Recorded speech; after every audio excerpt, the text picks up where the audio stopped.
कीर्ति सुंदर, सुशील और संस्कारी लड़की है। कीर्ति के छोटे से घर में उसकी सास, एक छोटी ननंद और उसका पति रहता है। वो घर में हर किसी का अच्छे से देखभाल करती है।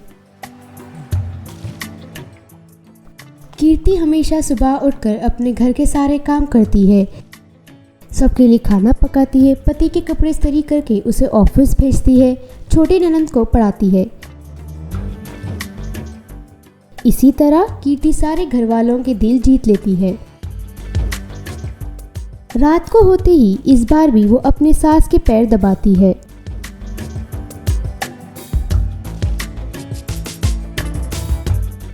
तुम बहुत अच्छी लड़की हो। मेरा बेटा तो बहुत खुशकिस्मत वाला है कि उसकी ज़िंदगी में तुम जैसी संस्कारी लड़की आई है।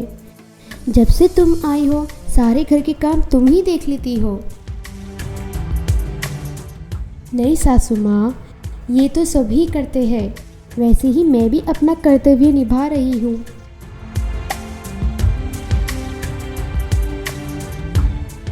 एक बार कीर्ति अपनी छोटी ननंद को पढ़ाने के लिए उसके कमरे में जाती है, लेकिन वहाँ छोटी ननंद फ़ोन में बिजी रहती है। तुम पढ़ाई नहीं कर रही हो? ये फ़ोन में क्या कर रही हो? भाभी जी, मैं अपने फ़ोन से वीडियो लेकर टिकटॉक पे डाल रही हूँ। ये टिकटॉक क्या है? भाभी, तुम्हें नहीं पता? नहीं, अगर तुम बताओ तो अच्छा लगेगा। बिल्कुल बताऊंगी। इसे टिकटॉक कहते हैं। सारे लोग अपने वीडियोस और दिन भर की मस्ती इस पर अपलोड करते हैं, और तो और सारी दुनिया वीडियोस और हरकतों को देखकर लाइक भी करते हैं। तो बस मैं भी यही कर रही थी। बहुत मज़ा आता है भाभी। अच्छा, आप अपने फ़ोन में भी डाल लीजिए, आपको भी बहुत मज़ा आएगा। ये सुनकर कीर्ति अपने फ़ोन में टिकटॉक इंस्टॉल करती है और रोज़ थोड़ा थोड़ा होते होते उसे भी इस टिकटॉक का मज़ा लग जाता है। एक बार हर रोज़ की तरह कीर्ति सुबह जल्दी उठ जाती है, खाना पकाती है और अपने पति के कपड़े इस्त्री करते करते उसने फिर से टिकटॉक के वीडियोस देखना शुरू करती है। कीर्ति, तुम्हारा दिमाग कहाँ पर है? मेरा कुर्ता जल गया। ओह, ये मेरे से क्या हो गया? खैर, अगली बार से ख्याल रखूंगी। कीर्ति, आजकल तुम्हारा मन काम पर नहीं लग रहा है।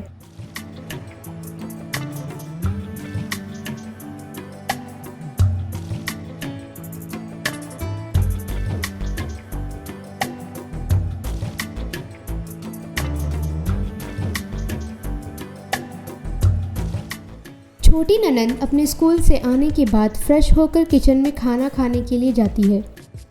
वो देखती है कि भाभी अपने वीडियोस बना रही है। हाय भाभी, तुम आ गई? कब आई तुम? हाँ भाभी, मैं अभी लौटी स्कूल से। कैसा दिन था स्कूल में आज? बहुत थक गई, अब परीक्षा की तैयारी चल रही है।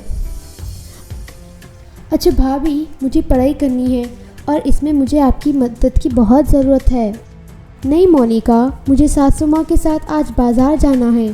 तुम एक काम करो, कल स्कूल के बाद अपने पुस्तकें लेकर मेरे पास आ जाओ, मैं तुम्हारी पढ़ाई में मदद करूँगी।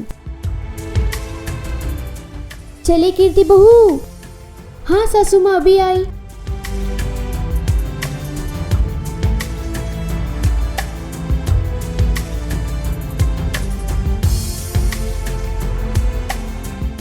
वो दोनों बाजार के लिए निकल पड़ते हैं। कीर्ति की सास घर के राशन लेने में व्यस्त हो जाते हैं और यहाँ बहू बाजार में टिकटॉक के वीडियोस बनाने लगती है। ये इसी धुन में अपने सास को पीछे छोड़कर आगे निकल पड़ती है।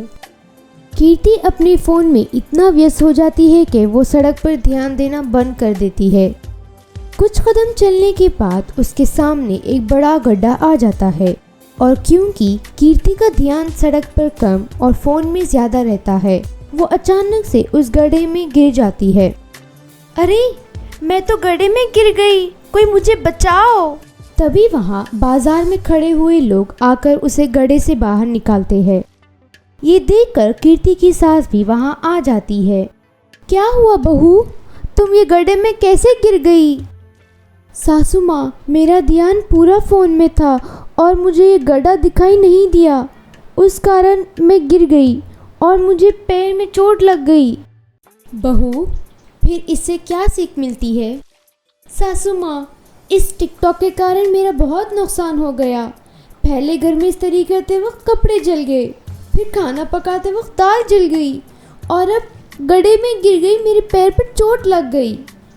अब से मैं कोई भी काम करते समय अपना पूरा ध्यान उसी में दूंगी और टिकटॉक सिर्फ खाली समय में देखूंगी।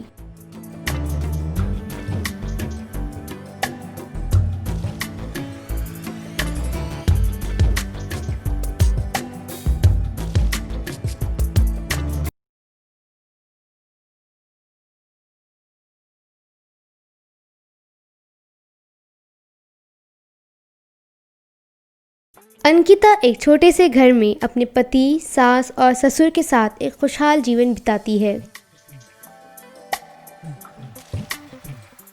अंकिता, शाम हो गई, चाय पीने का मन कर रहा है। जल्दी से गर्मा गर्म चाय लाकर दे दो यहाँ। हाँ माँ जी, अभी बना कर लाती हूँ। नमस्ते आंटी जी। नमस्ते बेटी। तुम कौन हो? मैं तुम्हें नहीं पहचानी। आंटी जी, मैं आपके पड़ोसी गोपी माँ की बहू हूँ। अच्छा, गोपी की बहू हो तुम। बहुत खुशी हुई तुमसे मिलके। वैसे बेटी, नाम क्या है तुम्हारा? आंटी जी, मेरा नाम प्रेरणा है। अच्छा प्रेरणा, बहुत सुंदर नाम है। और बोलो बेटी, यहाँ कैसे आना हुआ? आंटी जी, घर में अचानक चीनी ख़त्म हो गई, सोचा थोड़ा आपके पास से ले लूँ। हाँ, अभी देती हूँ। अंकिता बहू, थोड़ी चीनी लेकर आओ। ये सुनकर अंकिता चीनी लेकर बाहर आती है और प्रेरणा को देखती है। अंकिता, देखो ये गोपी की बहू प्रेरणा है। नमस्ते। प्रेरणा, तुम कितनी खूबसूरत हो और दिखने में भी बहुत समझदार लगती हो। और यहाँ मेरी बहू जो ना खूबसूरत है और ना ही समझदार है। नहीं आंटी जी, ऐसा कुछ नहीं है। आपकी बहू ठीक ठाक है।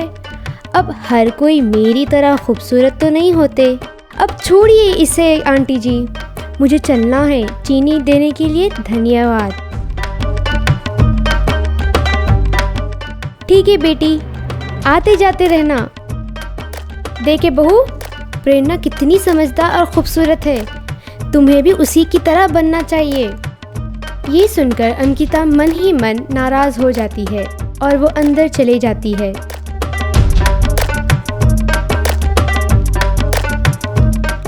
अगले दिन प्रेरणा अपने घर में समोसे बनाकर अंकिता के घर लाती है।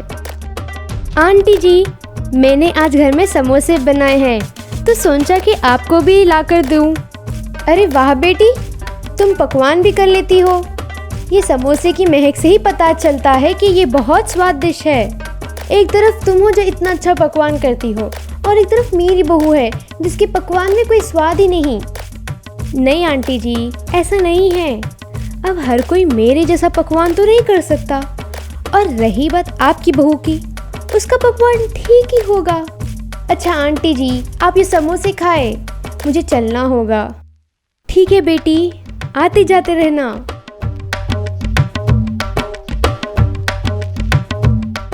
देखो अंकिता, प्रेरणा कितना स्वादिष्ट समोसे बनाए हैं। तुम्हें भी उसी की तरह पकवान सीखना चाहिए। पता नहीं तुम कब उसकी तरह बनोगी। ये सुनकर अंकिता फिर दुखी हो जाती है और अपने कमरे में चले जाती है। कुछ दिन बाद प्रेरणा अंकिता के घर आती है। नमस्ते आंटी जी, मैं आपके लिए एक तोहफा लेकर आई हूँ। तोहफा? और मेरे लिए? इसकी क्या ज़रूरत थी? वैसे ये तोहफे में है क्या? आंटी जी, मैं आपके लिए साड़ी लाई हूँ। अरे बेटी, साड़ी लेने के लिए पैसे क्यों बर्बाद करी हो? मैं ये तोहफा नहीं ले सकती। आंटी जी, मैंने इसमें कोई पैसा बर्बाद नहीं किया। ये साड़ी मैंने अपने हाथों से आपके लिए बनाई है। क्या? तुमने ये साड़ी अपने हाथों से बनाई है? वाह बेटी वाह, ये सुनकर बहुत खुशी हुई कि तुम में ये हुनर भी है। देखा बहू, प्रेरणा ने कितनी अच्छी साड़ी बनाई है और एक तुम हो जो कोई भी काम ढंग से नहीं करती। देखो और उससे कुछ सीखो। नहीं आंटी जी, ऐसा कुछ नहीं है। अब मेरी तरह हर किसी के पास ऐसा हुनर नहीं रहता है ना। ठीक है आंटी जी, अभी मुझे थोड़ा काम है और मैं चलती हूँ।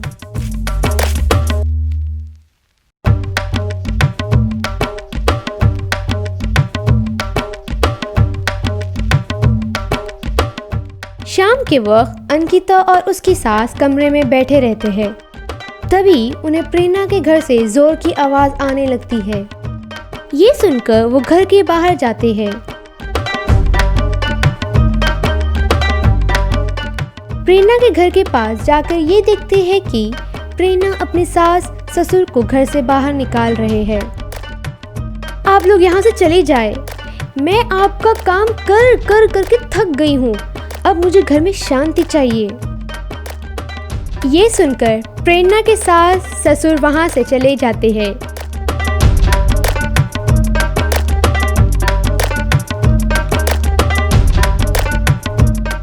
और तभी अंकिता अपने सास से कहती है, माँ जी, आप तो हमेशा यही कहते हैं कि मुझे प्रेरणा की तरह बनना चाहिए।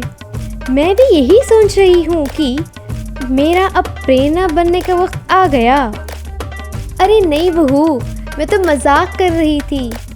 तुम जैसे सुशील और संस्कारी बहू किस्मत वालों को मिलती है और प्रेरणा जैसी बहू दुश्मन को भी ना मिले।